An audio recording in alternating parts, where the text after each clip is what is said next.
What can make the lame walk? What's the elixir of life and philosopher's stone? And what helped Mr. Runnel to dig the Thames Tunnel? Sure 'twasn't it whiskey from Alderney. So stick to the crater, the best thing in nature, for sinking your sorrows and raising your joys. And boys, I have wonder if lightning and thunder was made from the plunder of whiskey, me boys.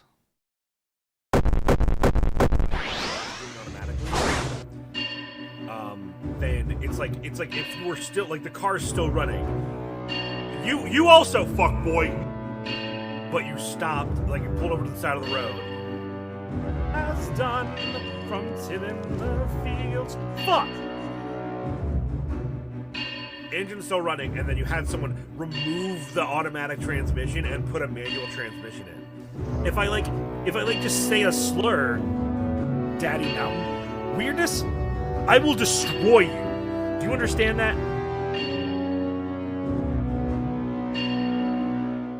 When you start to manually think about it. Hello. Hi. Good morning. Welcome into the show. It is I, as always, the man, the myth, the legend, the dwarf himself, Horatius. Welcome on in, everybody. Thank you for coming on in to the stream today. Emmerich, Gamepedia, Kerbelos, I saw you early. Joven Gargoyle, Harness Vendor. Andy, IP Meter, Thulgrim. Good to see everybody. Welcome, welcome, welcome. Lady J Psych, always a delight to see you for these. Howdy, Mr. Meme. How you doing, bud?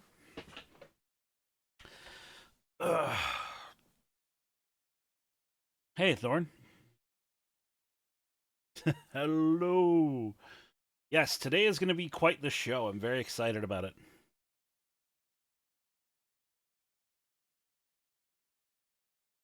I know, I'm trying, man. I'm trying. Java, hello, dear.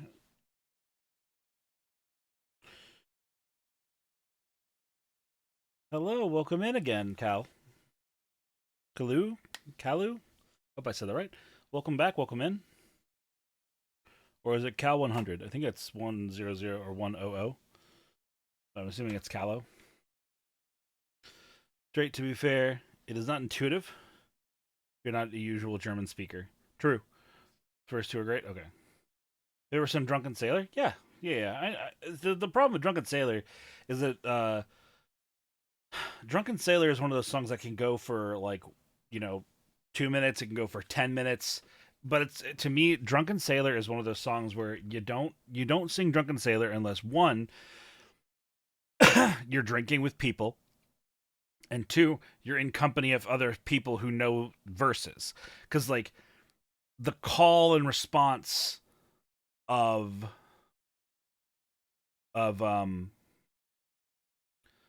Drunken Sailor is like, what do we do with a drunken sailor? What do we do with a drunken sailor? What do we do with a drunken sailor early in the morning? And then I'll do a verse, right? I go, put him in the cabin with the captain's daughter. Put him in the cabin with the captain's daughter. Put him in the cabin with the captain's daughter early in the morning. And then we do the way hey up your eyes, do the little min, and then someone else chimes in with one of the verses they know, and they're like, put him in the longboat until he's sober, blah blah blah, and then comes back to me, or it goes to someone. Like, the idea is that it's sort of a community, everyone throws out a verse type of vibe. So while I love Drunken Sailor, it's a very fun, simple song. It's one of those where it feels super awkward to sing 3 or 4 minutes of Drunken Sailor in a row by myself. Hey, Kerbelos.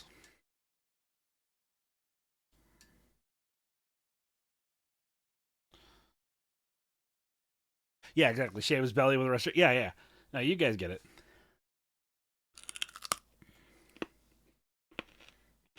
Oh, I realized that my lo-fi wasn't kicking in. My bad. Drunken Whaler? I don't know.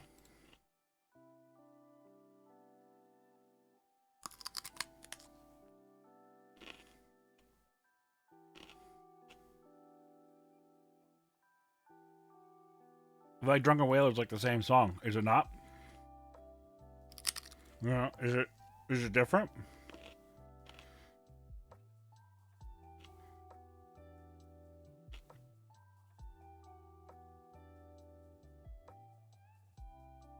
It's darker. Well, that sounds about right, considering that they're a whaler.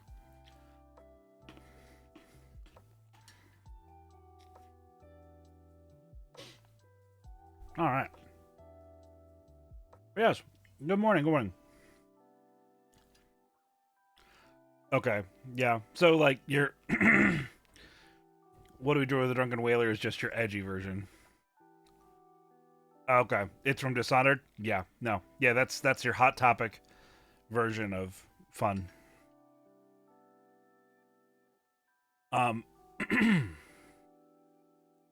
Legally distinct different sea shanty. Pumpkin. Stop to get pancakes? Oh, what kind of pancakes did you get, Pumpkin? We don't. I've been trying to do this thing where I don't actually start the lecture till about a half hour into the stream, give people like a good amount of time to show up. Oh, homemade pancakes. Did you put anything in it, or are they just? Hey, cartoon. It's okay. All right. So funny work story. I have a coworker who used to work with, and old-fashioned vanilla, hell yeah. I had this coworker who likes bagels, but he doesn't like them toasted, and he doesn't like to put anything on them. So someone at one point said, "Oh, that's Mr. Whoever. He likes his bagels raw." And it's the funniest, stupid shit ever. Right? So now when I imagine something that's just undoctored, like it's sort of like plain version of it.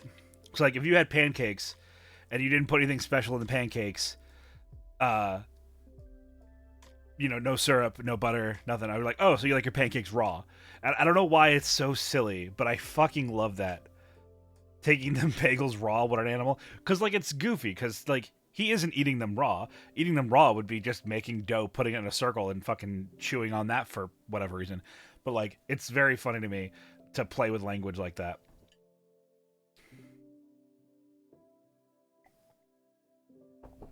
Martin Tepestis. Raw meat in bagel form? Right. Yeah, just like something silly. Funny he who words. Pumpkin, can I talk about Tuned Up? I'm just thinking about it since you're here. Can I plug that? So, if you guys, first of all, if you don't know who Pumpkin Potion is, you should check her out. Just like it's a sort of global statement of fact. If you see someone in my chat who has a gem, you should probably be following them. So Pumpkin Potion is an amazing content creator and wonderful person in her own right, but is doing a show called Tuned Up on Saturdays in 2 p.m. EST, I believe, is the standard going live time for that. But basically, it's an improv show for the modern era. Morning, Faust. Howdy, Mad Majide. Tuned in? I thought it was tuned up. Excuse me. I'm a dork. Or is it tuned in? I thought it was tuned in, like TOONED, because it's about cartoons. Anyway, so yeah, I thought it was tuned in. Thank you, Pumpkin. Can't trust chat. Anyway, it's a really cool improv show where Pumpkin brings on a panel of contestants, very very Whose Line inspired in a way. Although very different game, where it's the game is Pumpkin prepares a handful of clips from old cartoon shows, and then strips all of the audio track out of it, so it's just the visual, and then places in its stead a simple sort of somewhat theme adjacent background track. So you watch the clip, and there's nothing to listen to except for this like background track to sort of like have something to fill the air, but it's to show the contestants, okay, like this is the sequence, and then they replay it with all of the people on the panel having been assigned a character that they then will be improving the lines of in that scene, and it's absolutely brilliant. It's 100% hilarious. Hello. Ooh.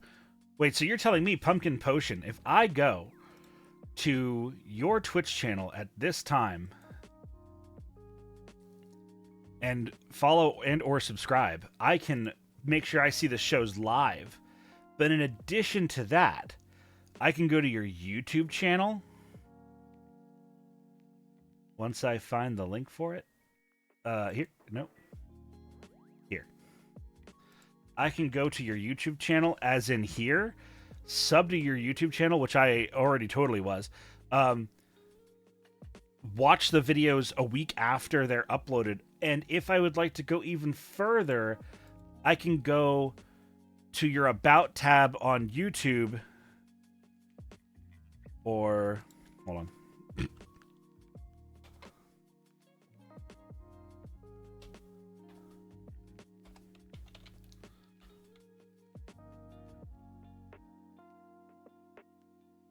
Go to your Patreon page, which is at this link, and if I become a patron, I can see the show's VOD immediately. What a steal! Can I use Irish money? Relevant joke. That's absolutely wonderful, though. Very, very excited and this is the kicker, boys. I'm gonna be tuned in on, what did we say, the 15th of next month. I will be on the show. I believe the only other person that I could speak on that will be there is Vividly Vivi, who is a wonderful, wonderful lady, very hilarious person, and I'm very much excited.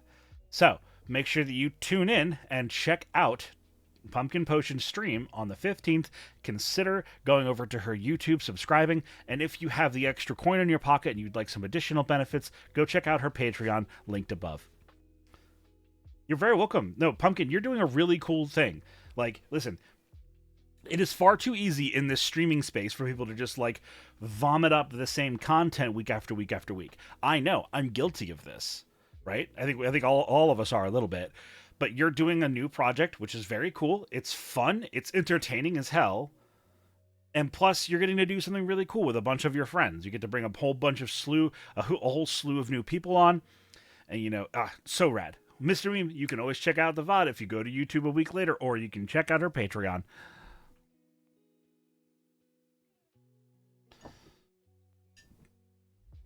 I'm sure my editors will be there snagging clips for content.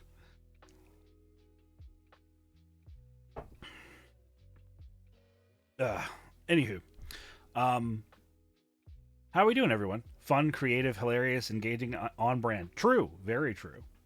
All the above, yes, and also.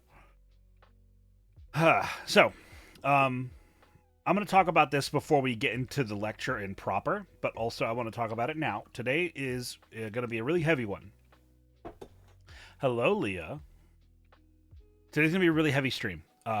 When the lecture starts, we're going to be talking about the topic of self-harm. Suicide is going to come up, and I'm not going to shy away from these topics. We are in the interest of educating in an entertaining fashion. This will be one of the less entertaining lectures, but because of the seriousness of this topic, I want to treat it with the reverence it deserves. So we're going to be talking about it. And we're gonna not shy away from the nasty parts. So that's what we're doing today. Probably in another 10 minutes or so.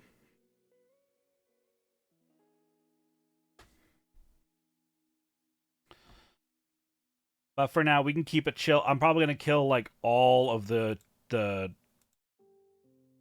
commands. Anyone who's been at one of these lectures before, you know how it works. Pretty much all of the commands are going to be turned off.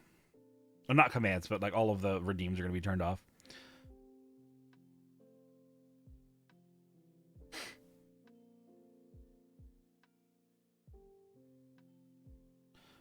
You want a shanty? Well, now's the time to ask for it. Let's see, what are we gonna get? While there's time. Sure, let's see what we can find here. Get your notes out. Yes, do take notes. The stream, or sorry, the The lecture slides are already on the Discord. If you want to go check those out, please use !Discord to get onto the Discord. Make sure you give yourself the ambassador role and the beard lovers role. You can go to my section of the Discord and you can look at the slides in advance if you'd like, or just period if you haven't looked. Want to look at them later.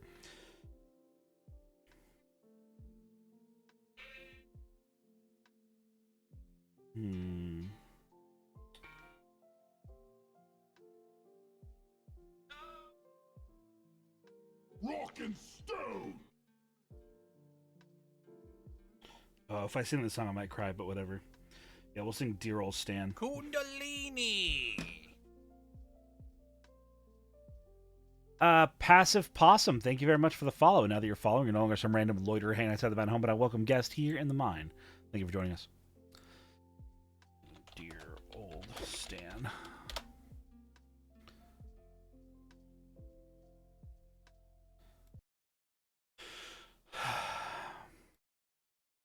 This song always gets me a little bit. To make sure I get through it and not cry on stream, if I don't have to. From the streets of old Victoria to fair old Marburn town, from Portage to Spadina, listen closely for the sound.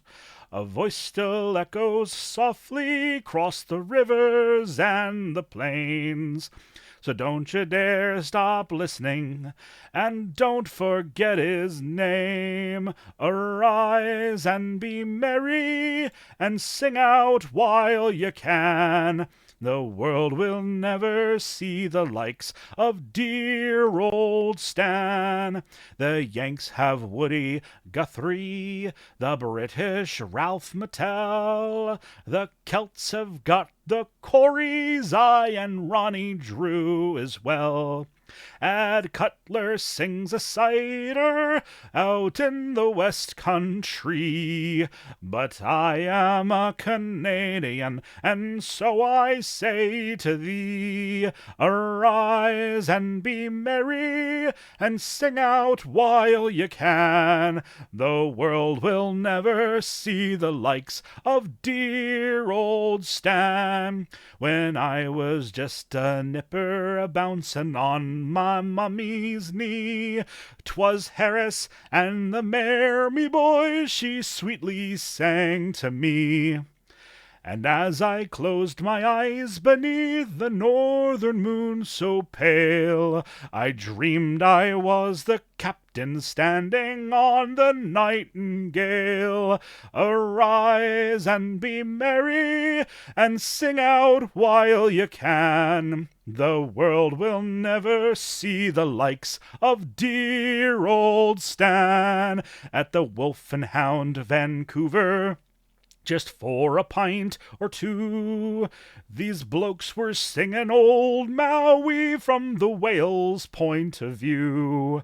I thought of old Stan Rogers and walked straight out the bar and started up the dreadnoughts, and here we bloody are. Arise and be merry, and sing out while you can.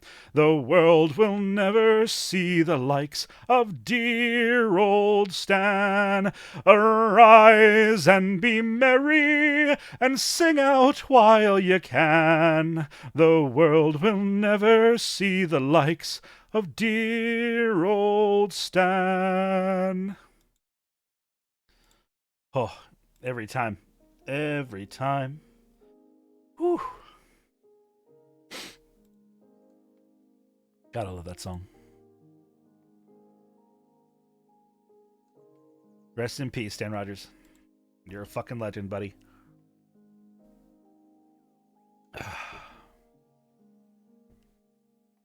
I can't believe you clipped me crying on stream, Mark. You're an asshole. All right. You guys want to get sad? Let's get intense.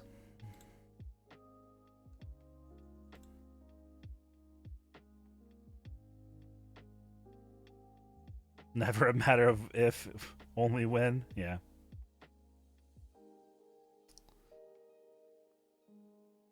Okay. I think I got all of them turned off. We'll leave the quotes on if you guys want to play quotes. That's fine.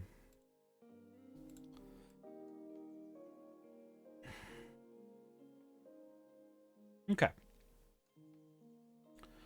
All right. All of those should be turned off. I believe it's time that we begin. Excuse me.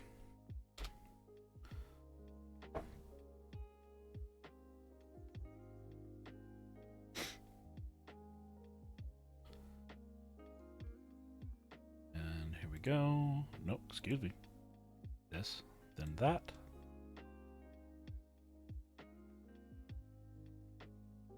All right, see you over there.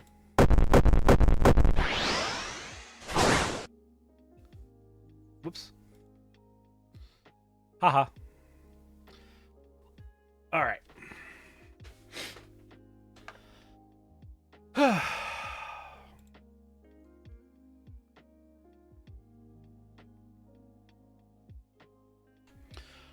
Everybody, last chance. Go get your tea, your water. Go grab a snack. We'll be starting here pretty much any given second now.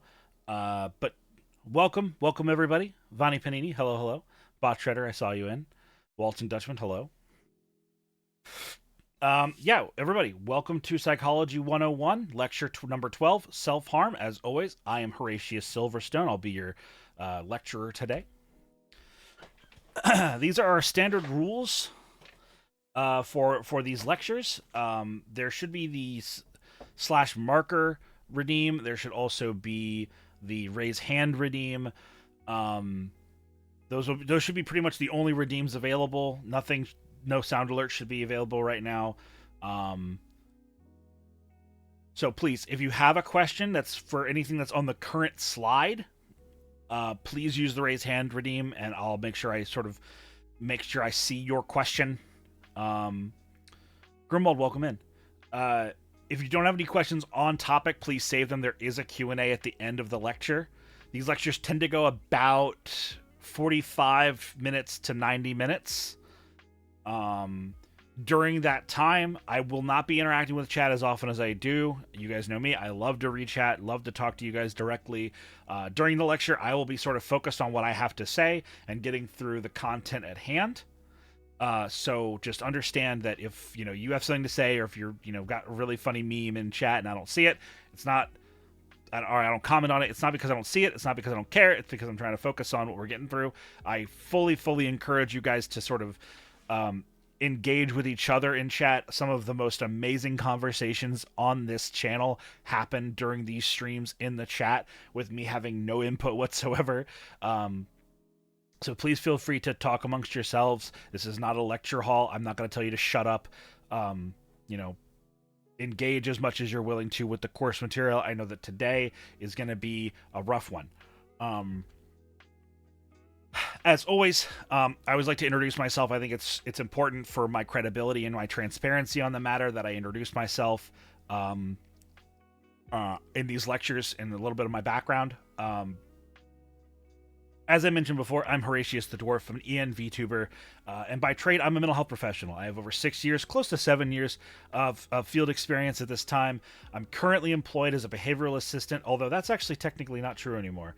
I am now an educator. I now actually am a teacher instead of everyone just being like, oh, he's a teacher because he works at a school. I actually am a teacher now, so I should change that slide. But I am now a teacher. I used to be a behavioral aid in an educational setting. I have experience with ABA despite how much I don't like it. I have worked in addiction counseling. I've done intensive in-home care. I've done crisis management, conflict resolution. I have worked as a therapist with people in cognitive behavioral therapy. I'm going to tell you right now, this is not a joke. I'm being very serious. I find the whole CBT cock and ball torture joke fucking childish. If you think it's fucking funny enough to put it in chat, I will kick you the fuck out. I'm over it. It's a dumb bit, and I put this out there every single lecture, and thankfully it's never been a problem. But if you want to be the first to find out if I'm being serious, be my guest. I'm going to say this at least one more time before we start the lecture in earnest. I am not licensed to practice mental health in your country or your territory. When it comes to being a doctor, like a medical doctor or a mental health professional or a lot of different trades, your education and your licensures and your certifications are not universal. So I live in one part of the world. Some of you may even know where that is. Please don't put it in chat. But the fact remains, I may or may not live where you live, okay? So, I am not licensed to perform mental health professional procedures with you. This lecture is not me doing therapy with you. This is me discussing a topic that I am educated and practiced in. This is me giving... Here it is. This is much of what I'll be sharing is fact, but it is slathered in my own opinions and my own biases on my own experiences. This is to cover my ethics and not do unjust harm to people in my efforts here. Okay? So please, everything that you hear me say, everything that you read on the slides, take it in, interpret it as it best works for you. This is not gospel. This is just me putting some stuff out here to hopefully help people. Thank you, Mark. Yes. The purpose of these streams, to be clear, it is to raise awareness of mental health in the streaming community. The streaming community really, really direly needs more people talking about mental health. Not just necessarily in these like very structured instances like this lecture is going to be, but even just casually speaking. A lot of people seem to be very fearful of engaging with this topic, even on a very shallow level, and I think that that's a shame. I understand that a lot of people do what they are capable of and don't want to push themselves, and I'm not saying that they should push their own boundaries to an unhealthy degree. Obviously not. But again, Going to try and get this in before serious time, cause I so appreciate you, Horatius, and I think what you do is a very important thing, and I appreciate trying to normalize talking about mental health. Killed for Big Heart. You're very welcome, Killed. Thank you very much for coming in, and I appreciate for the 12 months. Congratulations on your golden beard. Holy shit, dude. That's amazing. All right. It's also to educate people on the basics of psychology, okay? Like I said, what I'm discussing is all rather psychology 101 level. This is something that you could pick up at a community college in your first year, you know what I mean? It's not the heaviest thing. The last thing, it is the stream title does say it all. This is an Edu-Tainment lecture. I'm here to entertain, but I'm also here to educate. So again, a lot of what we'll be talking about is fact. A lot of what we'll be talking about is, everything I'm talking about is slathered in my own opinion and biases. But I'm also here to entertain. There will be memes. These memes might hit really hard, so buckle up. But yeah, no, we're here to entertain. We're here to educate. We're here to increase the overall awareness of mental health in the streamer space because it's woefully underrepresented. Okay? With that, let's begin.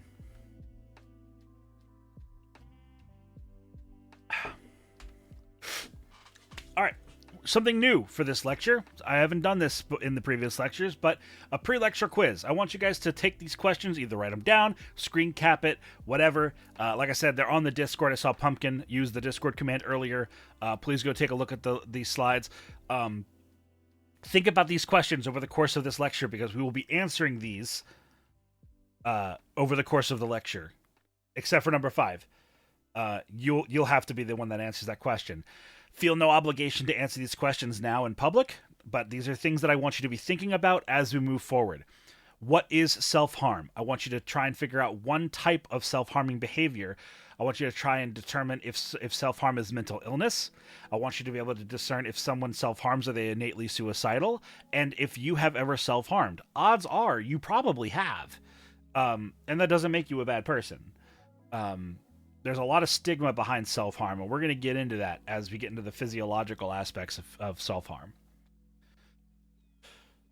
So, let's talk about self-harm. What is self-harm? I am very, very strongly of the opinion that you should always start with definitions before you start using terminology a whole bunch. So while you all probably have a vague understanding of what self-harm is, let's get into it. Self-harm is any behavior, and I mean any behavior. In fact, in chat, I want you to just throw out a behavior, and I'll let you know if it's self-harming. Self-harm is any behavior by which an individual deliberately inflicts pain or damage to themselves. This can manifest as physical or emotional harm.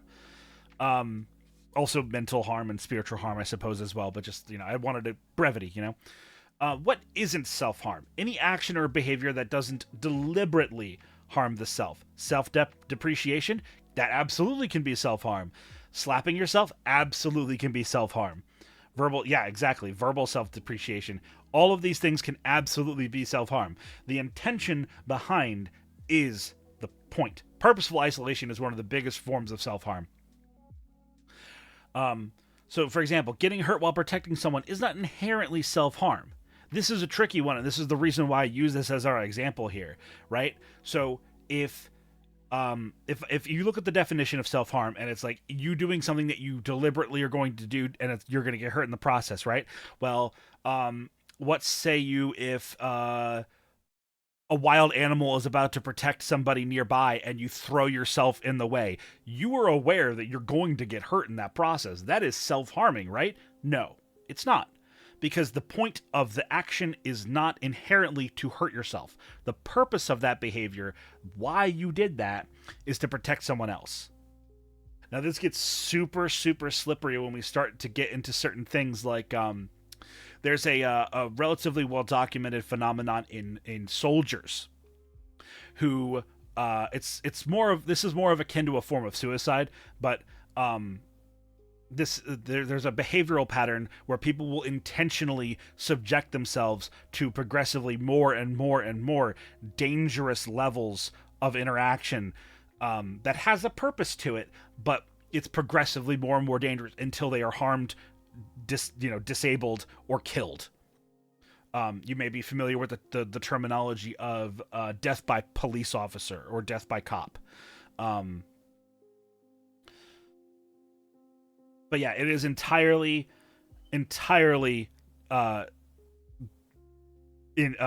because of whether or not the action was inherently purposed to hurt you. If the purpose was to get hurt, you understand? This is one of the reasons why I'm such a strong advocate for doing away with no you as a verbal response. I'm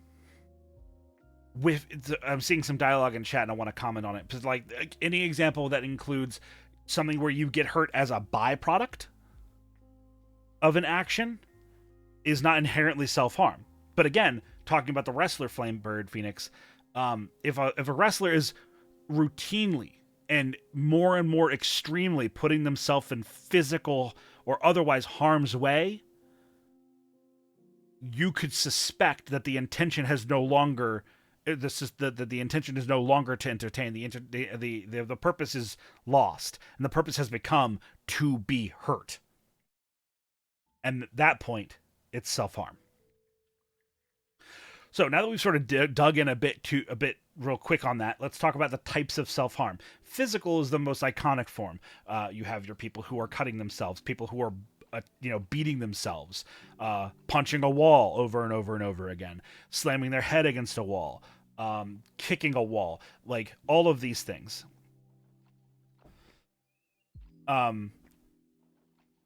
Emotional self-harm is degrading yourself for the sake of hurting your own feelings. That is very, very real. I saw a couple of people mention it already in chat. Purposeful self-deprecation to reduce your sense of self, to hurt yourself, that is self-harm.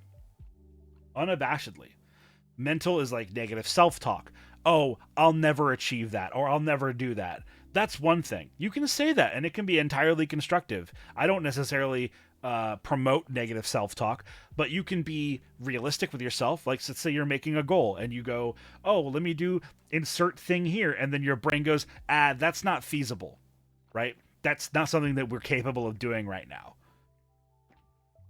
That's the same words. It's the same idea.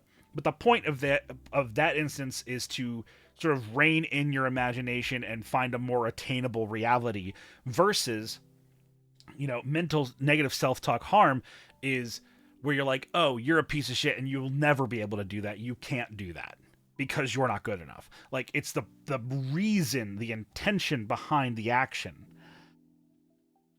Yeah, and social / behavior, self-inflicted isolation, sabotaging your own interests. It's entirely healthy to every now and then not go out and see your friends because, for example, I'm too tired. Work really wiped me out this week. Literally any reason. I don't have the spoons. Whatever. I'm sick. I'm gonna shit myself if I leave the house. Whatever it is. There are reasons why you wouldn't go see people, right? These are healthy, intentioned reasons, right? But if you intentionally, repeatedly go, I'm not gonna go see people, and the reason becomes or is because I don't deserve it, or because I'm not good enough, or because they don't, like, nobody wants me. Like, these things could be self-injurious.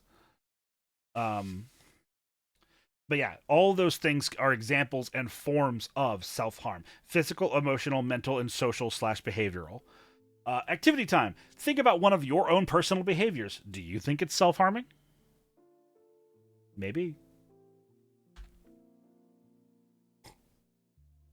Let's talk about demographics. The first thing that I want to say is absolutely every single person is capable of self-harm. If you have a cognitive brain, you can hurt yourself. As we've said. If you are a consciousness, you can hurt yourself. However, there are some demographics of people, like all sort of situations like this, all sort of bad times, there are some demographics of people that are more vulnerable to this than others. So teenagers, neurodivergent people, other marginalized groups. I'm talking about, your LGBTQ people, your minorities in certain locales. And this could, of course, be, cultural minorities, racial minorities, religious minorities. All of these sort of marginalized, subcultures are particularly vulnerable to self-harm. Statistically, you look across the fucking spectrum, and every place you look, people that are either young, in their teens, neurodivergent, or marginalized have higher elevated risks, or I should say, it's sort of a little redundant, have an elevated risk of self-harm. Again, though, I must reiterate, you can be part of the in-group, you can be an adult, you can be a fucking child, you can be neurotypical, you can be all of those things, and you can still find yourself engaging in self-harm. It's something that afflicts absolutely every person. I would say almost guaranteed over the course of your life, you will find yourself self-harming. It could be very minor, it could be very major. We'll get into that. Why do people self-harm? Why do these different demographics find themselves self-harming? There are many reasons why people self-harm. But the two most common and the two largest reasons, and the two reasons we'll primarily focus on, is it is formed as a maladaptive coping skill. I'll break that down. We've talked about coping skills in the past, but I'll go over it again. A coping skill, for those of you who might not know, is a behavior or a habit or something that you do in response to a particularly difficult. So what I'm looking for.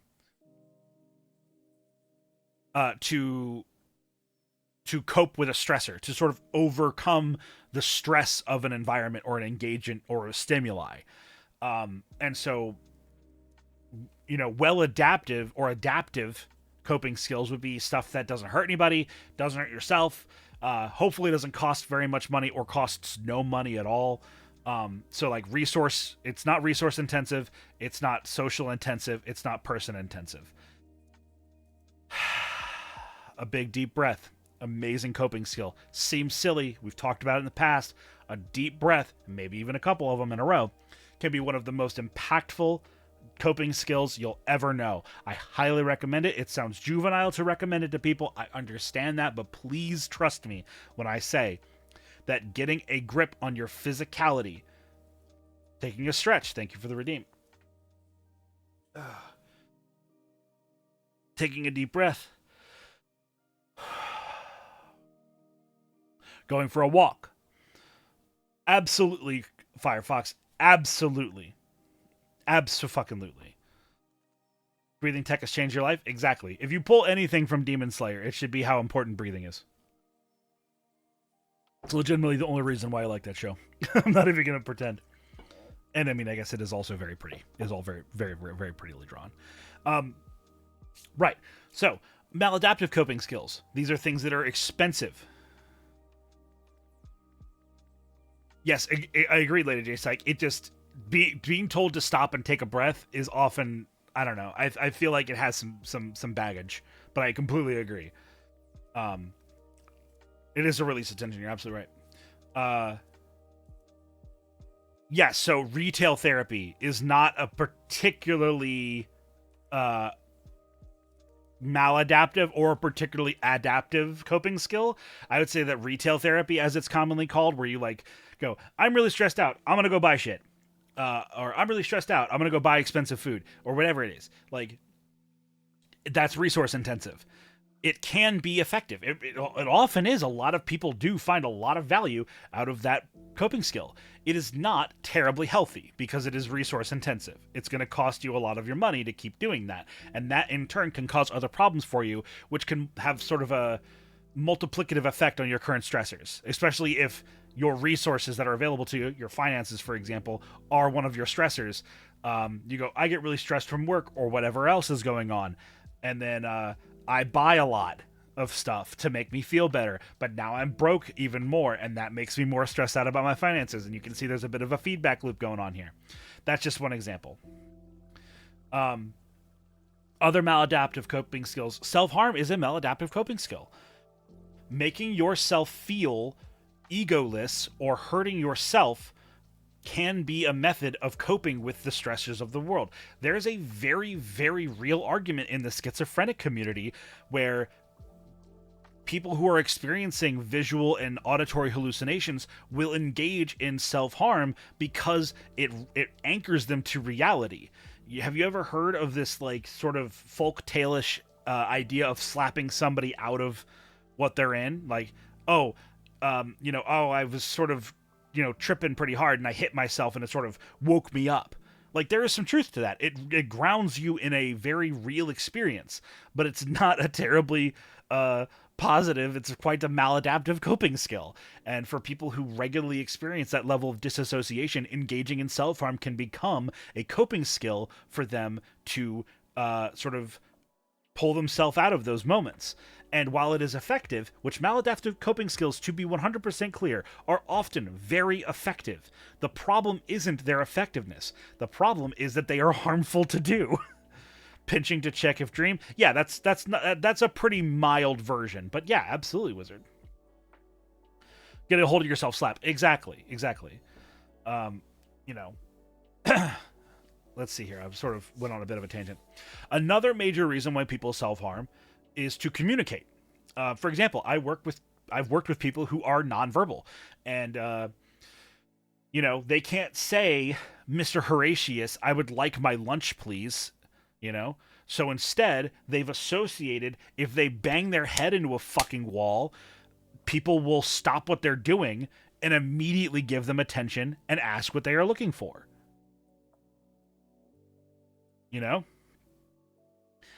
That's a method of communication. And if you reinforce that method of communication is effective, that person is going to continue to do so.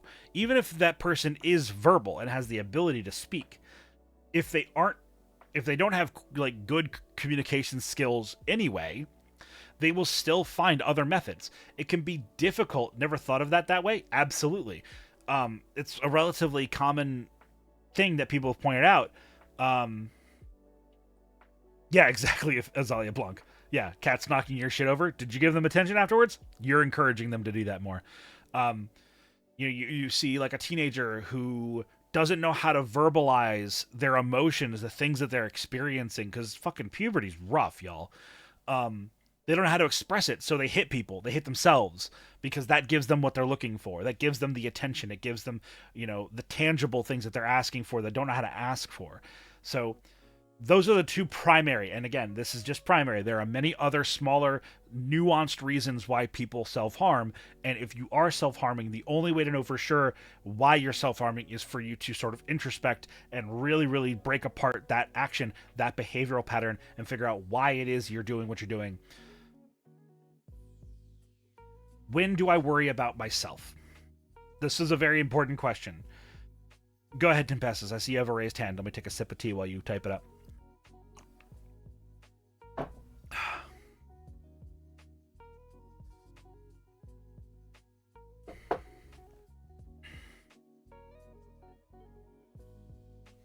I feel like the lo-fi is coming in pretty quiet.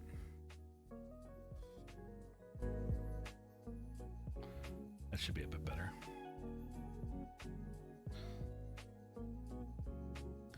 Brothers say, there will be a VOD? Yeah, Butter. There will be a VOD, and I will... There was lo-fi? Yeah, sorry.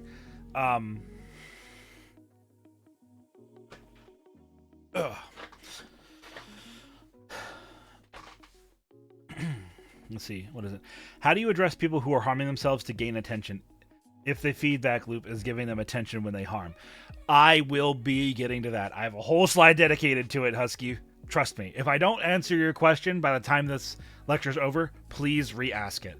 I'm fairly certain that one of the next slides has a whole section dedicated to that question. There was lo-fi? Yeah, sorry. I try to play lo-fi during my streams because it fits the vibe. But first, we'll talk about when should you worry that you might be in the demographic of people who are harming themselves. Introspection is key here. A single occasion of self-harm, or every now and then, is not a great cause for worry. If I'm being 100% honest. Is that me saying that every now and then you should cut yourself? No, it's not. I'm not saying that. I would never recommend it. What I am saying is that every now and then, if you find yourself hurting yourself, either overtly or subtly hurting yourself, that does not mean that you are suicidal. That does not mean that you are, gonna start shopping at Claire's. Like, sorry, I should stop talking shit about Claire's and Hot Topic. I just find them really easy punching bags. But yeah, no, just a single instance or the occasional instance of self-harm is not something that you should totally throw your life into disarray over. Understanding that you're doing it is super important. Understanding why you do it is also super important. So if you go, you realize that you've been drunk 5 times in the past week. Spencer's, thank you. If you realize you've been drunk 5 days in the past week and blacked out 3 of those nights, that's self-harm. That's substance abuse to a degree where you're hurting yourself. But then you look at it and you go, oh, my dad just died. Or, insert other close person here just died. Or some other very traumatic event just happened. You can look at that moment and go, okay, I'm clearly self-harming and that's not okay. But I can look and understand very clearly why I'm doing this. This is an incredibly serious trauma that I've experienced, and I'm acting unreasonable to my normal coping skills because I'm not prepared to handle things of this intensity. And what you can do with that is you can't take away those drinkings. You can't take away the past. You can't undo your bad choices. What you can do is understand that when you experience instances of this high a level of stress, when you get pushed this hard, you now know what you do in response to it, and you can better prepare for it. You can have your supports in play. You can develop better coping skills. You can, you got to find something that works for you, but you can do preparation to prevent it again. You should always learn from your mistakes. You should always learn from your sidesteps. So the big thing here is when you're self-harming, don't freak out. Learn from it. Learn why you self-harmed. What was it that pushed you over the edge? Was it something specific? Was it just intensity? What was going on? Because there's a reason for it. You don't just wake up one day and start slicing yourself apart. That's just not how that works. It all comes from somewhere. You can tell this is important because I highlighted it. Self-harm does not mean suicidality. What is suicidality? I'm glad you asked. Suicidality is the risk of suicide usually indicated by suicidal ideation or intent, especially as evident in the presence of a well-elaborated suicidal plan. This is straight up the definition from the American Psychological Association. I pulled it straight from their website. I will not apologize or shy away from that. It's very, very succinct, very well put. What's the difference between suicidality and self-harm? Mainly, it's the intensity of the harm being done, and there's a clear line between these two concepts. You can see I'm doing a bit of a visual gag here. Suicidality is a cliff. If you walk over that cliff, it's over. There's no more choices to be made. I like that you forced your own segue. Thanks. Whereas self-harm is a bumpy road. You can see the future. There is a future. And it can be a smooth road then.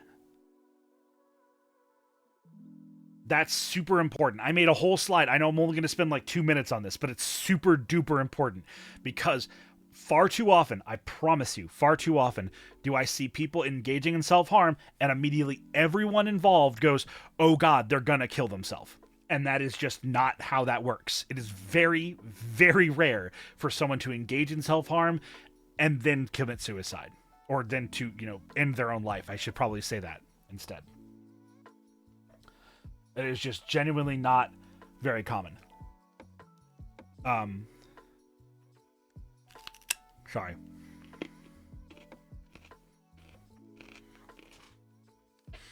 I need a bite of carrot.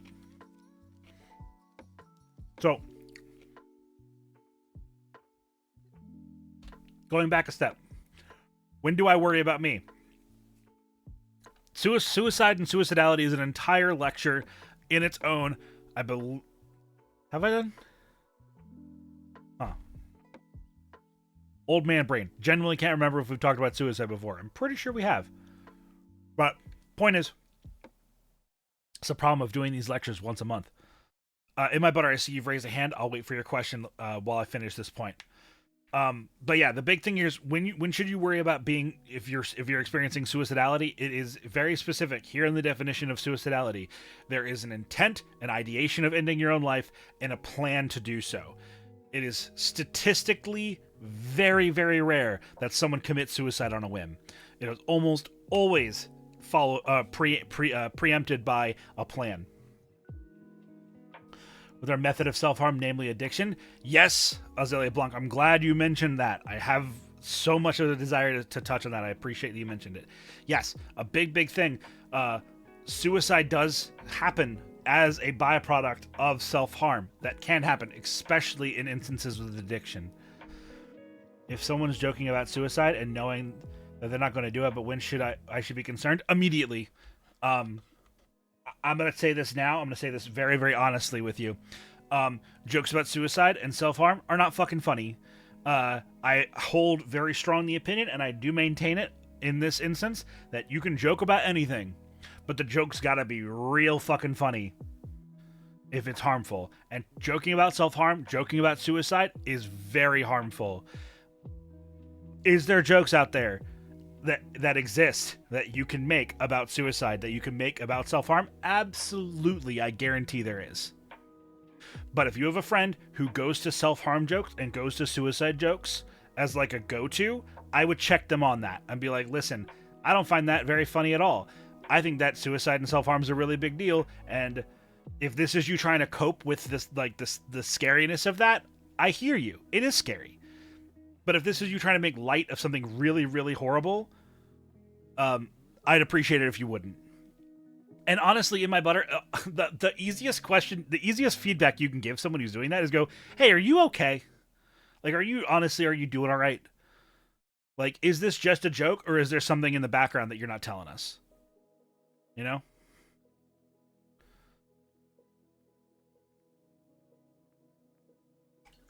Jokes like that gotta be one putting on the floor. Yeah. All right. Let's talk about self-harm crises.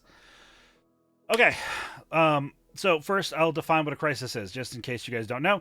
A crisis is a instance that is particularly a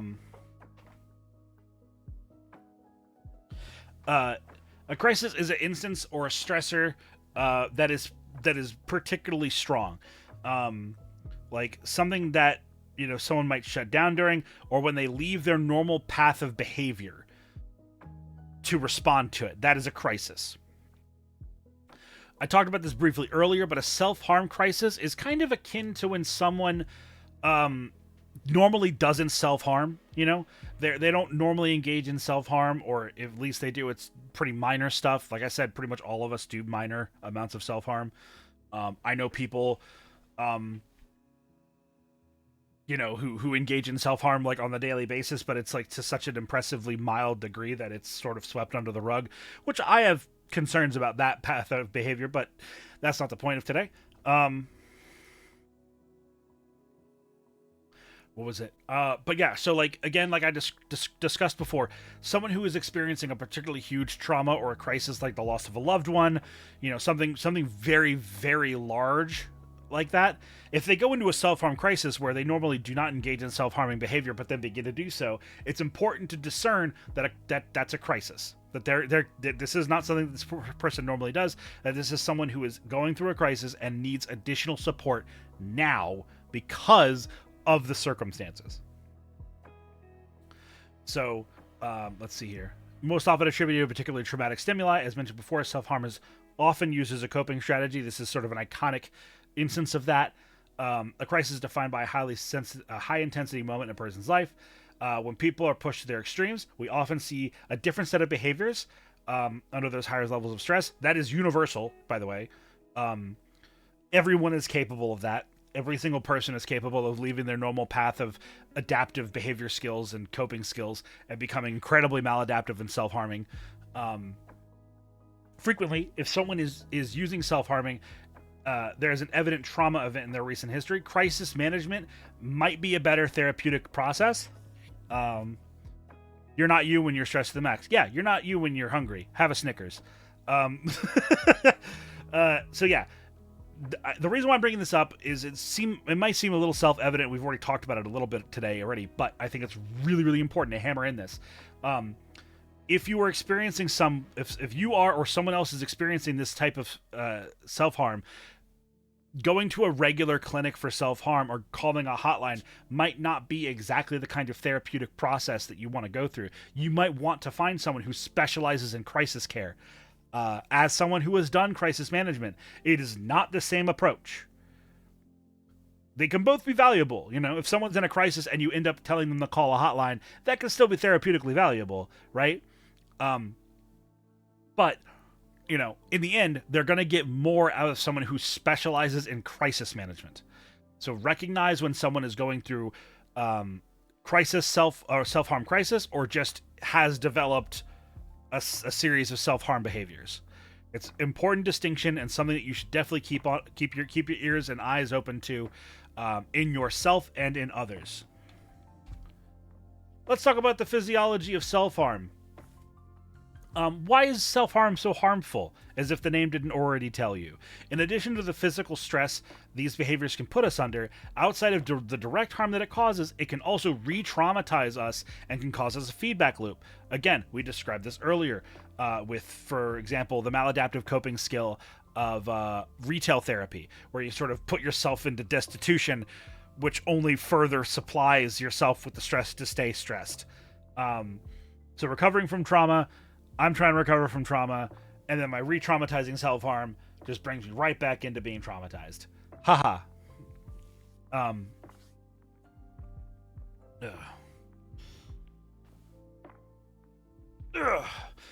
But physiology is a really important term. In case anybody doesn't know, physiology is like the physical aspect of something, right? The physical ramifications of psychological things. So when we drink ourselves into a stupor repeatedly, or when we engage in addictive substances, or just we are addicted to substances, there is more than just the maladaptive behavior going on. It's hurting you. If you drink every day, you're killing yourself. It is going to hurt you. If you do harmful drugs, if you smoke every day, you're killing yourself. The self-harm of that may seem minor, but over a long period of time, you're going to damage your liver, and that'll have lifelong ramifications. if you are a physical self-injurer on the outside, like if you cut or you bash yourself, you can get scars, you can disfigure yourself, you can put yourself in the hospital. Um, gonna make basic life quality worse. Exactly. And it even can be beyond the physical realm. Like scars have a lot of social stigma to them, and while that has a big factor as to why people who are self harm cover up a lot and don't go out and see their friends or self isolate because they don't want to be shamed or they don't want to feel shame for their scars, thankfully, because mental health understanding has grown substantially in the past, decade or two, I have plenty of friends who have scars. I hang out with them all the time. They are, for the most part, healthy people, right? They're not ashamed of their scars anymore. And frankly, you don't need to be. You know what I mean? Like, I have a chip on, if you ever meet me, I have a chip on one of my teeth. And if you ever want to know, I'll tell you the story directly. But basically, I did something stupid and fucking chipped my tooth. And for a while, right? For a while, I was really self-conscious about it. I thought I was going to get socially judged for having a weird, fucked up tooth. Is St. Freud's world were far more understanding of psychology-wise? Yes. Thank goodness. But, like, I went and got cosmetic surgery to make my tooth not look fucking stupid. You know what I mean? Like, and then eventually the little cap broke off, and I haven't replaced it since. It's become part of who I am. I've embraced it, and I no longer feel shame or guilt about it because I don't fucking care. It's a stupid visual aspect of my personhood, and frankly, if you see me and you go, this motherfucker got a dumb looking tooth, fuck him. Fuck you. I don't need you. Like, that's shallow as hell. Does that do a double layer of self-harm? You scar yourself from physical, and then you harm yourself socially by isolating yourself. Yes! Well put together. Those things absolutely put themselves together. They will build on each other, and you'll end up shacking up yourself in a small little hut filled with your guilt and your shame, compounded by your choices that have led you up to this point. Basically, besides teeth are luxury bones anyway. Tempestus, that is the dumbest thing I have ever heard you say in my entire experience of you. Bad synergies? Yeah, in strategy games, we like to call that a non-bow instead of a combo. Non-bow.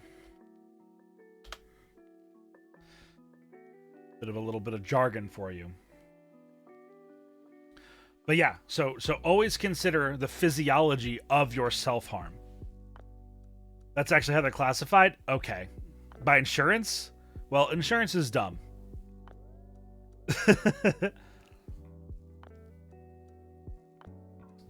Alright.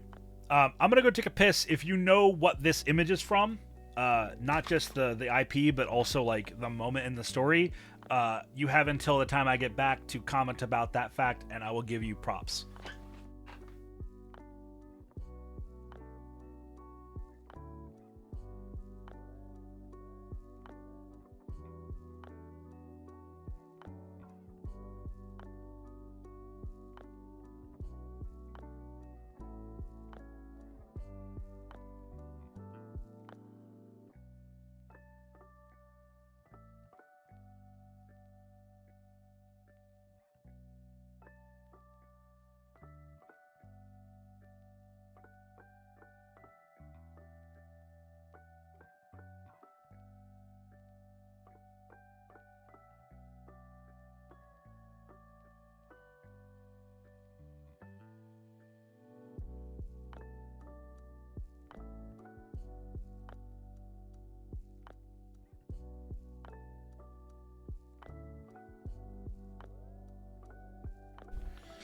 All right. All right, let's see. Wait, I think I know this story, not a clue. I know Sandman, but that's it. I got nothing. Yeah, Neil Gaiman's Sandman. Yep, it's a one of the oldest games where two entities back and forth in a battle of wits, declaring what they are, who they are. They did it in the Sandman show as well.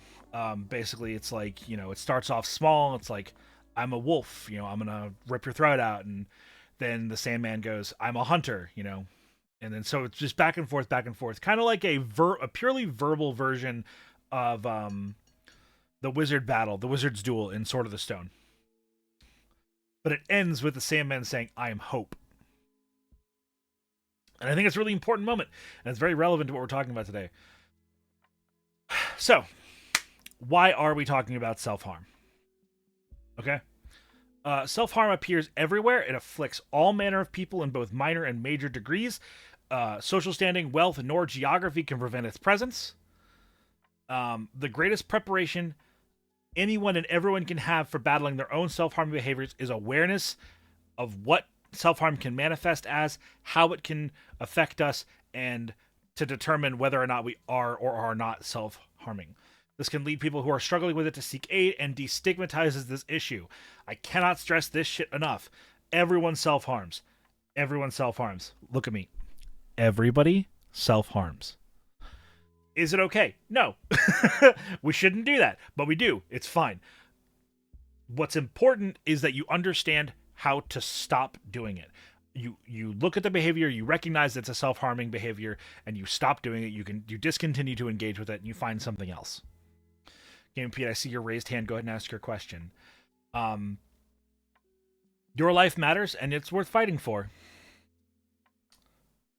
Horatius Silverstone. I had an ancestor from Darkest Dungeon quote there instead, but I felt like it might be a little heavy-handed. Is general nature as a human? Maybe. I don't know if I'd go that far and say that it's a guaranteed experience, but I feel like pretty much everybody on the planet self-harms at some point. Keep scratching a mosquito bite. Sorry to hear that, dude. All right, now, Tempestus, this is the slide that I was telling you about. This is the one that deals with what you're discussing. Self-harm in your spaces. We're going to talk about a couple of different ones in your social spaces, or maybe someone directly near you. Approaching someone that you know who is struggling with self-harm. I listed this kind of in order of importance. Maintain support while not going on the offensive, okay? Overt pressures to get help may push that person to self-isolate and may push them to reject you. Be company to that person. If you see a motherfucker on Discord, you know they're alive, you know they're online, call them, text them, hit them up. They're in your like your physical spaces. Go over, talk to them, sit next to them, play. What is it? Parallel play. Parallel play is when you just basically cohabitate with someone close to them. It might not seem like you're doing a lot, but holy fuck, it is important to have someone nearby. Genuinely cannot stress that enough. Offer your support to people, but if they request space, give it to them. This is going to sound incredibly patronizing. I understand that, so bear with me on this metaphor. Let's say you've built a shed. You neglected to close your shed one night while you're waiting. But you left the doors open because the inside's drying because you just painted it. You know, you want to paint the inside of your shed to protect it from rot and mildew. So you left the doors open, and a cat or a dog or insert other creature here has wandered in to your freshly built shed, and it's staying in there, and you can't get it out. You don't want to get hurt. You don't want to hurt the animal. How do you do it? How do you gain the trust of something that doesn't wish to engage? You be near it. You normalize your presence. You don't be aggressive. You respect distance that they ask for, but slowly over time, you work your way into their space. This can be physical, this can be emotional, but point is, you stay at the limit that they are comfortable that they want you to be at, and you slowly, through exposure to yourself, move in as they are comfortable with you getting closer. Again, this does not need to be purely physical. This can be a social, emotional distance, but that's the process. It's slow, it's grinding, and it will test your fucking patience. When I work with people in my profession, sometimes it takes months to get close to people, and it can take just as long. You can live with someone, see them every single day, and it can take months. For some people, it can take years, but every step of progress is worth fighting for. see. Like, any advice for, like, knowing you do self-harming actions but not having the energy to actually give a shit about the things to not do it. Having a hard time lately in coping healthily due to not having a great existence at home or job searching, and not being able to have any gainful conversations about that with people around. I mean, reach out, like, get supports, recognize that you're struggling. There are resources available to people. If resources are a problem, basically do the inverse of what I'm suggesting. So instead of take what I just said about approaching people, and instead of being like you're approaching somebody who's having these problems, be like, I'm someone who's having these problems, and I'm going to slowly ingratiate myself to somebody, so that hopefully I can get close enough to them, and then that social interaction will be healthy for me. Knowing that you have these problems is super important. But what you can do is you can search up a crisis hotline, insert your area here. Literally just Google search crisis hotline, your city, your town, your zip code, your country, whatever. Call your local doctor's offices and inquire about clinics. If you live in the USA, you can dial 988 on any phone in this country, and it will take you to the Suicide and Crisis Lifeline. If you'd like to text them, you can also text them, and they will dialogue with you, or not dialogue. Yeah, they'll dialogue with you in text form as well. There's also a chat online that you can go to, 988lifeline.org. Go to these resources. But yeah, basically, it's really, really easy. There's a lot of resources out there, but I understand just because something is easy in concept does not make it easy to do. I must reiterate, just because something is easy in concept does not mean it's easy to do. So even though I laid it out and made it sound super duper easy, I'm not expecting you to be like, oh, yeah, fuck this dwarf, I'm gonna go take care of this shit right away. I get that that's not easy. It's not easy to take care of yourself. Fuck, it's hard. It's the most difficult thing we do in our entire lives.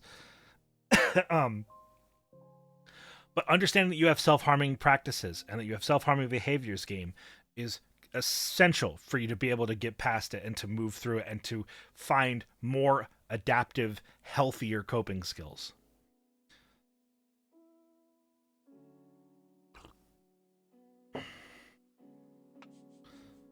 Let's see. When self-harming behaviors are in your social spaces, do not ostracize people for it.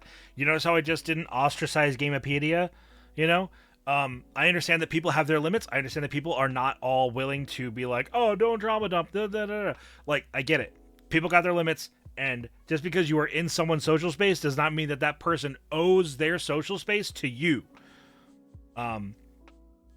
Or that you don't owe your social space to people that are in it, rather. Point them to people who can and are willing to help. Not just their friends or family. Direct them to hotlines and professionals. I can't tell you how many times someone has asked me, hey, Horatius, how can I get some help? Well, motherfucker, right there. And I really do. I cannot stress this enough. It seems like this literally just Google searching or whatever your relevant search engine is, crisis hotline, your area here, might seem super trite, but it's very real. It's very, very effective almost anywhere in the world. All right, this is a really cool psychosocial intervention for self-harm research that I saw. It is done by the Cochrane Common Mental Health Disorders Group. They are really, really cool. They have done a lot of really interesting stuff. This one, I think, is 2021. I didn't list the date here like an idiot, but basically, we reviewed the interventional literature regarding intervention treatment trials in the field. A total of 76 trials were identified. They may be beneficial effects of psychological therapy based on cognitive behavioral therapy approaches at longer follow-up time points, and mentalization-based therapy, and emotion regulation, psychotherapy, and post-intervention assessment.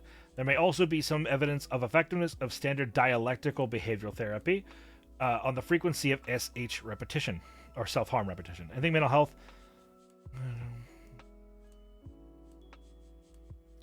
Yes, in my butter, I will actually break some of my norms here and read the chat directly.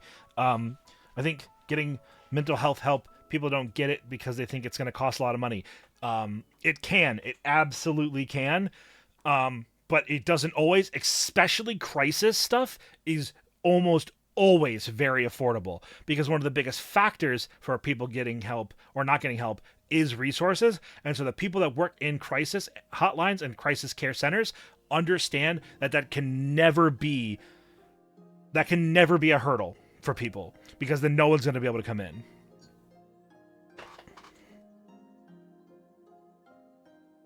So yeah, go check this one out. I think there's a lot of cool stuff in here. I've read a little bit of it, but basically they were discerning different types of therapy that are effective and which ones are more effective or less effective for different demographics of people. Pretty cool stuff. I'm a big fan of, dialectical behavioral therapy. Dialectical behavioral therapy focuses on teaching good coping skills. So rather than focusing on your bad ones, they instead try and help you replace them by focusing on good ones that can replace it. That was the most redundant sentence I may have ever said. Ugh.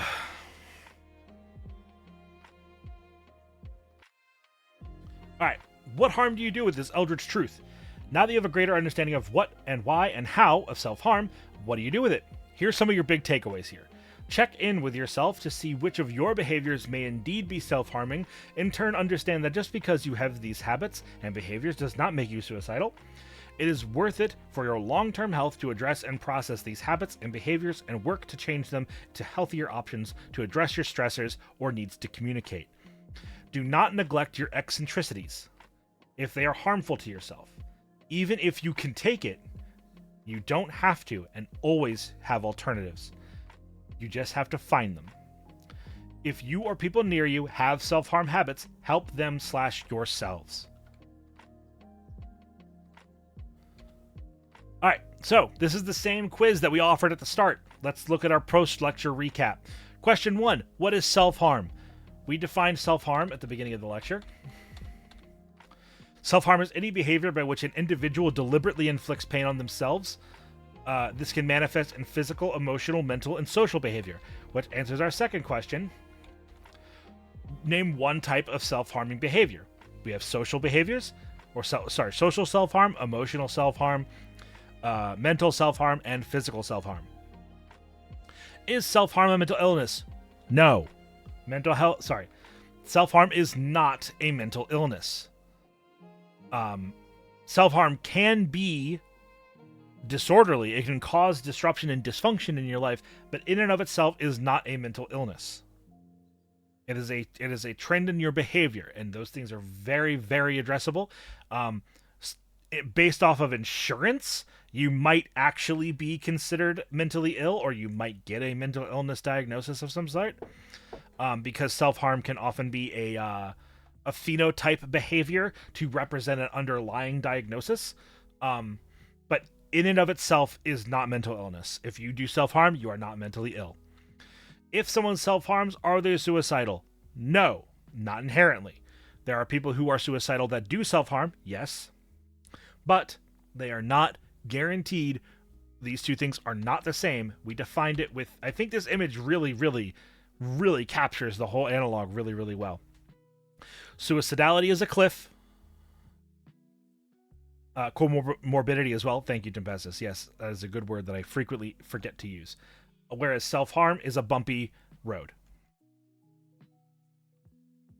What? Hold on. And then this is again, this is a question that I want you guys to answer for yourselves. You do not need to share it if you do not want to. It's, have you self-harmed? I will tell you, I have self-harmed. Absolutely. Actually, a behavior that I still struggle with to this very day, I believe I talked about it a week or two ago, is I'm a flagellant. I am, when I feel repentant or the desire to repent for my actions, I will consider and fantasize about flagellating myself. In the past, I used to flagellate myself. I used to have a tool for that exact purpose. And thankfully, most of that scar tissue has healed. And if you see my bare back, you will probably not see the scars, but if you know what to look for, you might. So understand that you're all valid in these experiences. Everyone goes through these sometimes. I think at least the overall majority of people experiences at some point. But I appreciate you guys being willing to open up and sort of talk about this. I've seen a lot of amazing people in chat contributing. I'm really, really appreciative of you all being sort of candid about this sort of stuff. It can be difficult, but this is a community where we can talk about this. This is a community where we can, have some camaraderie in the sadness, in the pain, and we can find strength in that community, and that is part of the reason why we do what we do here. So, in July, I will be having a very interesting, very different lecture about introspection. Something that I've talked about since the inception of this channel, basically. One of the first quotes in the quote system. And it is, introspection isn't easy, otherwise everyone would do it. It's something that I mention in almost every single one of these lectures. It's something that I'm very, very excited to talk about with everybody. Can you go over here? The rest of the year, we will be doing a couple of lectures about life development. And I need to find more topics. So if you guys have any topics, please go into the psychology stuff text section in in the Discord, and post your ideas, your topics. Grimwald, please go ahead and did you fully answer Husky's question? I don't know. Okay, Tempestus does believe so. Cool. Grimwald, go ahead and ask your question because we are officially in the Q&A section of this lecture. I'm gonna have a peppercino.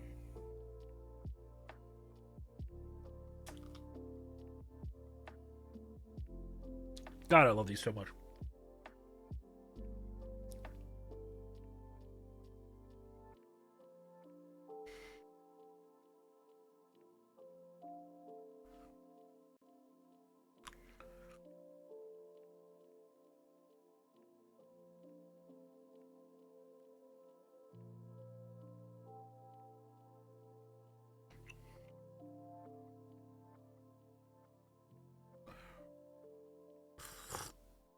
Does the phrase "call of the void" fall into this topic?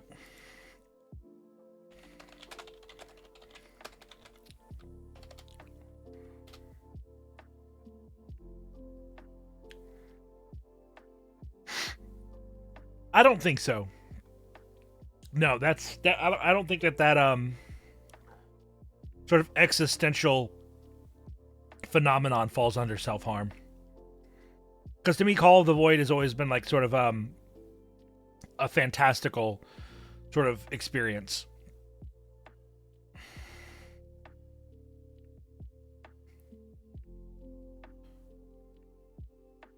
Yeah. Let's see here.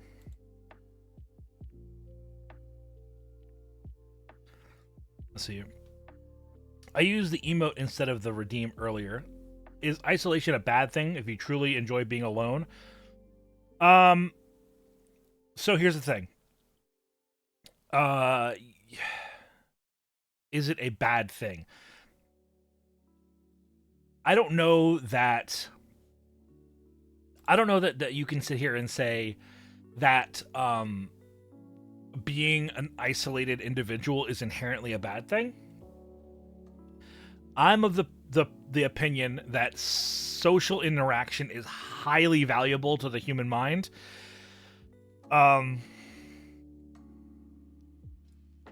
Because isolation is a very, very common associated symptom with self-harm, right? Because depending upon why you're isolating, it can be a form of social self-harm.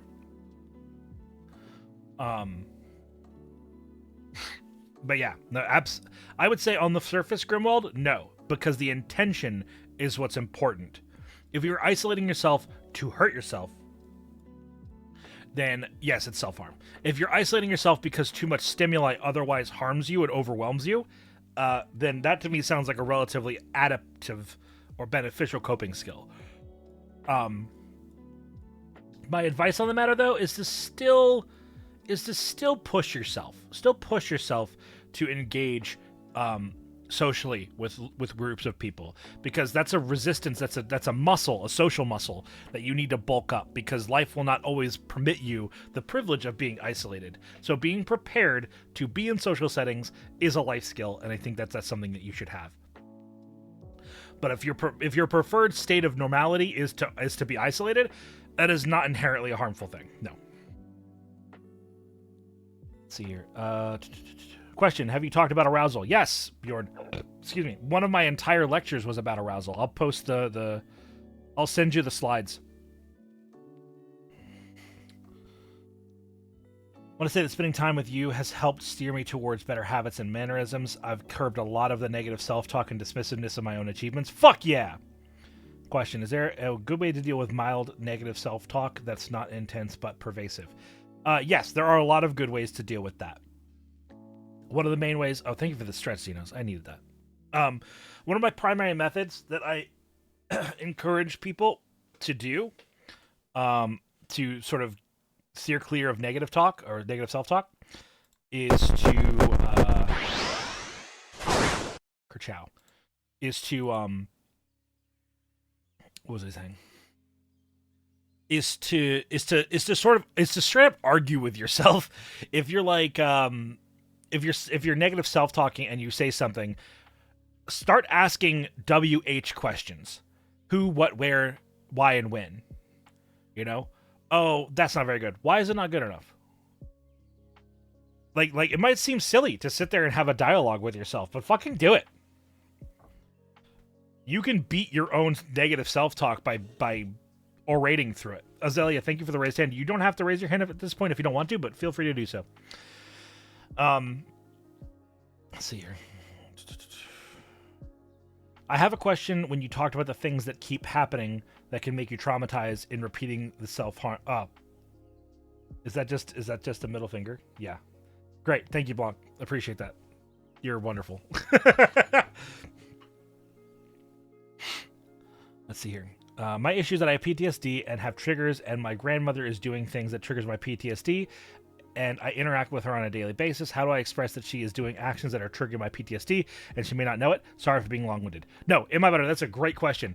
I would try and find a piece of media that can relate to something that she might find traumatic, and say, like, hey, do you know this piece of media? And if she does, or whether it's a story or whatever it is, try and relate to something that she might find triggering or that she might find traumatic. Try to do it in a way where you're not traumatizing your grandma or re-traumatizing your grandma, because, like, that's not a good idea, right? But try and have her see it through your perspective. Be like, hey, when you say this or when you do this thing, it makes me feel like how you feel when this thing happens or when you see this. So trying to relate and give them a parallel can be very helpful. And if that's not helpful, if they need a more direct route, just tell them, hey, when you do that, it really fucks my day up.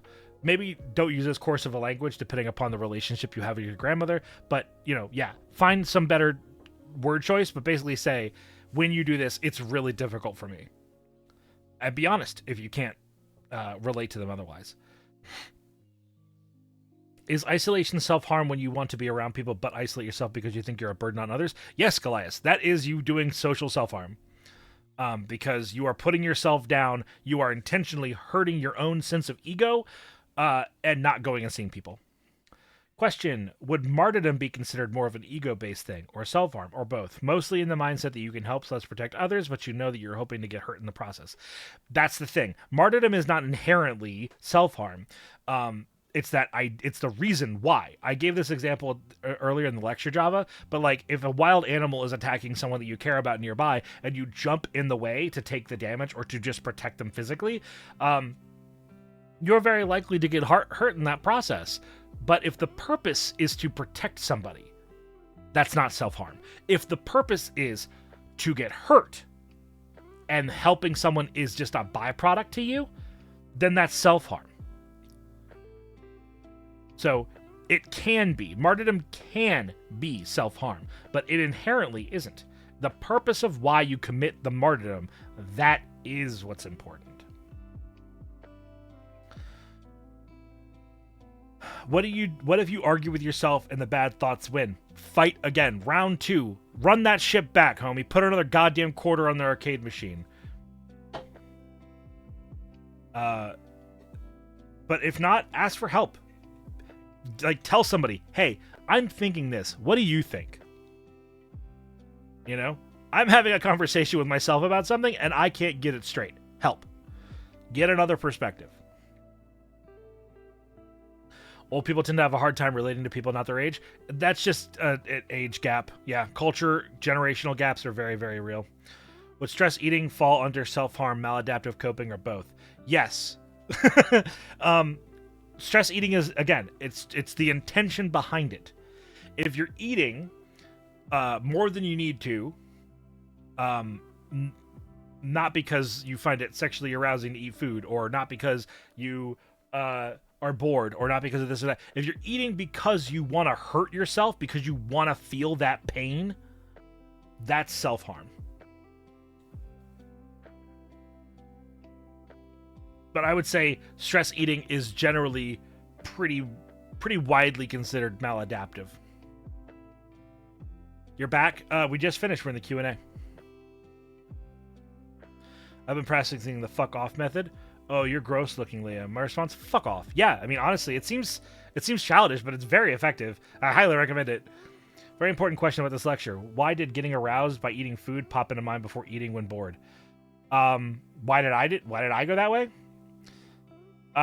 Because we talked about arousal earlier, and I was thinking about like different states of arousal and all that.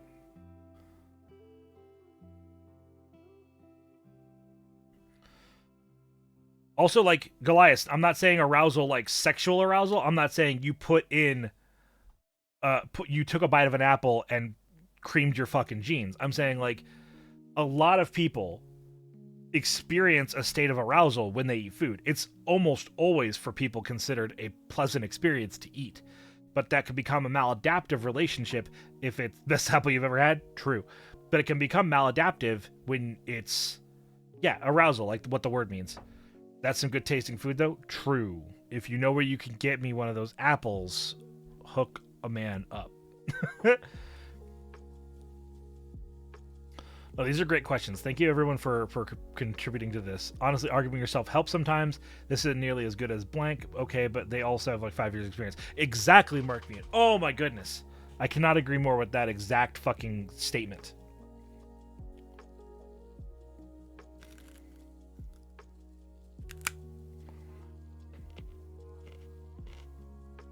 Yeah, exactly, Brandon. What is assertive without evidence can be dismissed without evidence and all that. Yeah. That's good. Mute.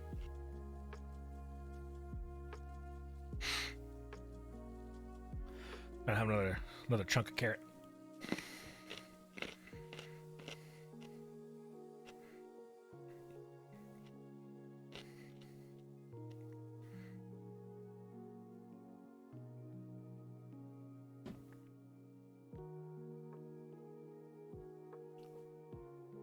Yeah, Sursaki, like I said, the VOD will be saved, the VOD will be posted on YouTube, and then also the slides are on the Discord.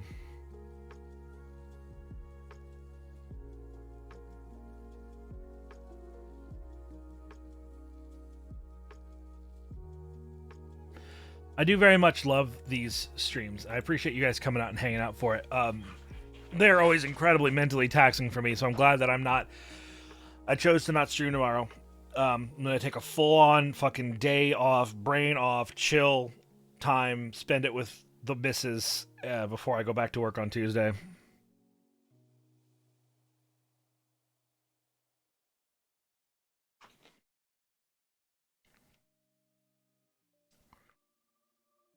Yeah. I feel that game. Touching the addiction thing, it's usually a lot rougher to get out of somebody than stress eating, cutting, etc. Mm-hmm. Would intermittent fasting be considered maladaptive coping if the purpose is for health improvement? So IP meter again, like I'm gonna stress this. The purpose of the behavior is what's important. So if the purpose of your intermittent fasting is for health benefits, then no, it's not self-harm.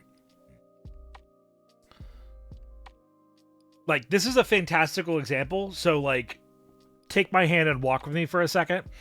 Let's say that we live in a universe where our blood Oh, you know what? Actually, here, perfect example. I got it. You're in a survival situation, and your friend is the same blood type as you, or they can receive your blood type, whatever. I'm not a doctor.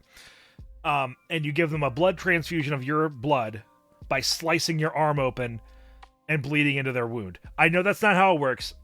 Just trust me. This is a stupid analog. Is slashing your arm open inherently self-harm?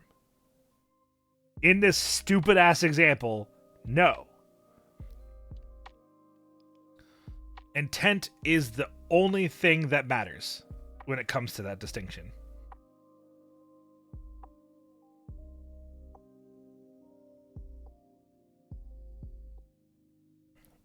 Yeah, Grimwald. Thank you for totally understanding the bit. All right, so you're in a survival division. You need to build a shed. Sure. Let's say you have the magic power that you can stick your bones out of your fingers, but it hurts, and you're doing that to take out your finger bones and use them as nails to build your shed. Is that self-harm? No, because the intention of you doing so is to build the shed. I don't know. Like,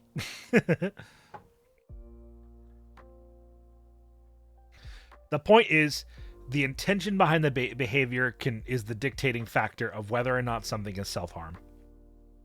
Simple as.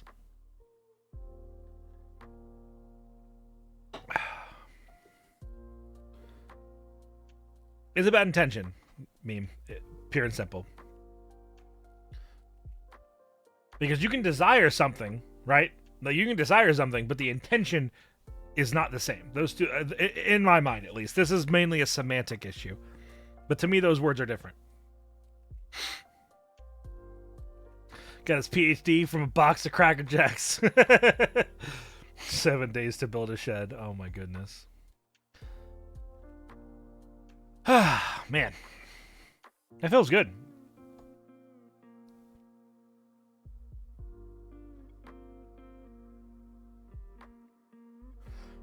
Yeah, exactly. That whole atonement thing.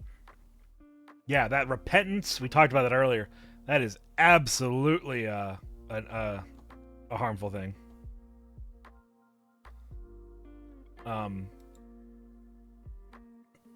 If you're cold, they're cold. Let the zombies take your shed. Yep.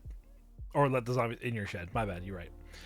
Yeah, I always feel... I'll be honest. I always feel like, okay, we finished the lecture. What now? Do we just end, like, stupid early? Which I'm kind of, like, not super keen on. I kind of want to keep streaming.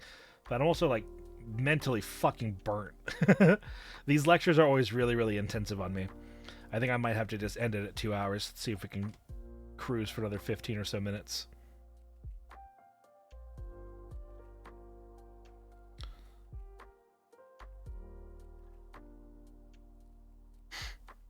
Or not. I might just call it. Let's watch Spirit Science videos. How about you get banned? I've been lurking through the whole thing. Thank you for doing these. You're very welcome. Do a flip, you bleached barrel. Thank you. Oh, I can feel you on being mentally burnt. Yeah. Please rest. Okay. Let's find someone to raid. There's that number again. How you doing, Haladai? Welcome in, dude. Let's see. Radia's live. Adora's on her last day of her subathon.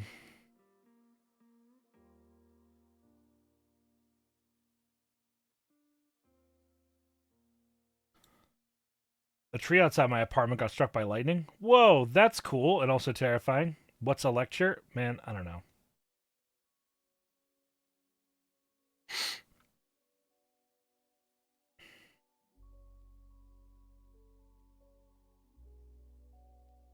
Been a while since listening to What I Can for Your Lecture. Hell yeah. Yeah, same. Exploding fire noise, yeah. Lect false, okay. Ugh, criminy.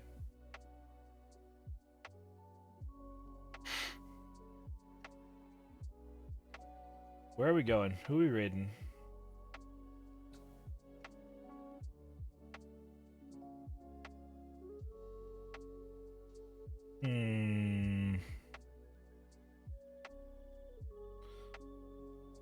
I'm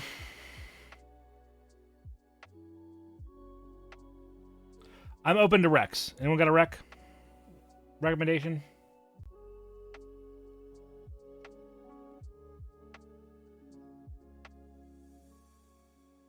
Oh, you know what? I just found where we're going. Tiffany is doing SummerSlam. And since I declined to participate in SummerSlam, I think I will contribute in my own way to Tiffany Witcher, the charity witch on Twitch.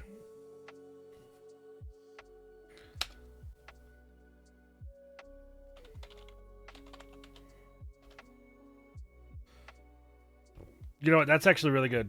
Dwarf check-in. I like that a lot. Thank you, mods, for being better at this than I am.